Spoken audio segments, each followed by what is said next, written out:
Greetings, friends. It's me, Wayman29, and I come on to drone on in another video on some topics that I find most interesting.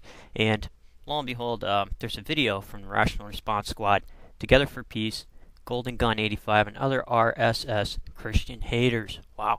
And I decided to take a look at this. I'm kind of late on it because I had to work the last couple days.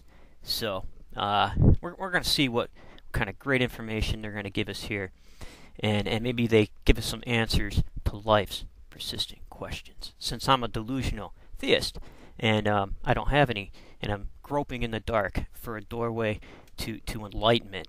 So let's see what they got here. So I'm going into their on this video. Let's see. He talks about thesis of this article, blah blah blah. Obviously, the saying, effect psychotherapist should not, as many contemporary psychoanalytic Jungian client-centered existentialist therapists have contended he should, go along with patients' religious orientation, try to help these patients live successfully with their religions, for this is equivalent to trying to help them live successfully with their emotional illness. Now, Jung also studied archetypes and how metaphors influenced people's lives, and he also studied the super subconscious and made a lot of hypotheses about how the mind works. So, and this theory is about letting be and letting people with religious beliefs live with them. Is nothing new. Aristotle and Plato mentioned the same thing way back when they were discussing the Greek gods and their ideas on society. So, yawn. Alright, let's see here. Now I gotta answer some questions here. Why did the God need to come down to earth as himself, to sacrifice himself, so others can escape the evil wrath of himself? Well, that's pretty easy. The motif of sacrifice of one for all runs through a lot of mythological stories, and it still happens today, when even as we view ourselves, the sacrifice of the one for the many. It's an archetypal motif. So no biggie there.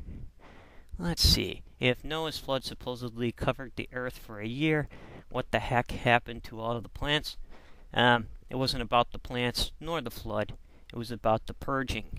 And that form of catharsis still happens in human beings as a motif. So a myth is a fact that never happens, but continues to happen every day. So we can't take this stuff literally.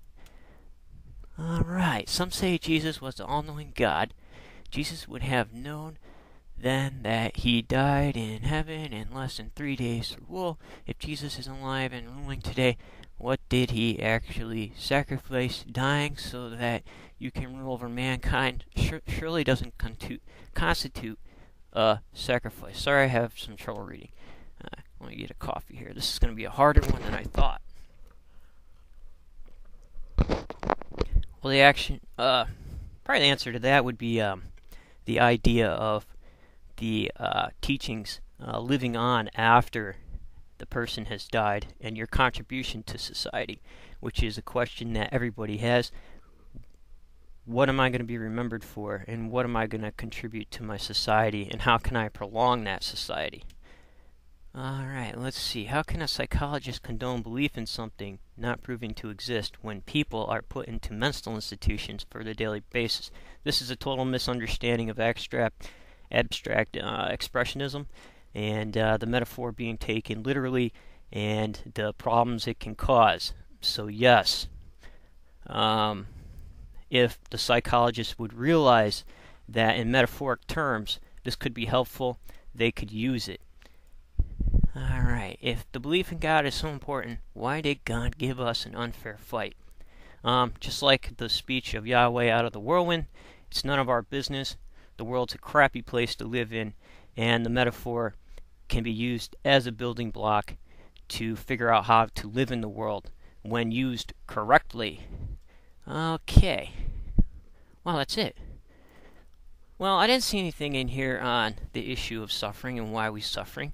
I didn't see anything in here on what our place is in the universe and how we deal with that, what our place is and what our community role is, and how we can further our society and our neighbors, and the benefits and issues on death, which is the real life's persistent questions. So, he mentioned spread eagle. We're all waiting on the edge of our seats for that one. That ought to be a great rollout, and we're all excited. I was hoping that you'd use something more dramatic, like maybe full Nelson or power drive. However, spread eagle will have to suffice for what we got. So thank you for that enlightenment there, Rational. And I'm trying to stay rational here and having a hard time doing it with all my disorders, but I'm sure you can understand. Take care, YouTubers. Take care of yourself and each other. And remember, if everybody's thinking alike, then somebody isn't thinking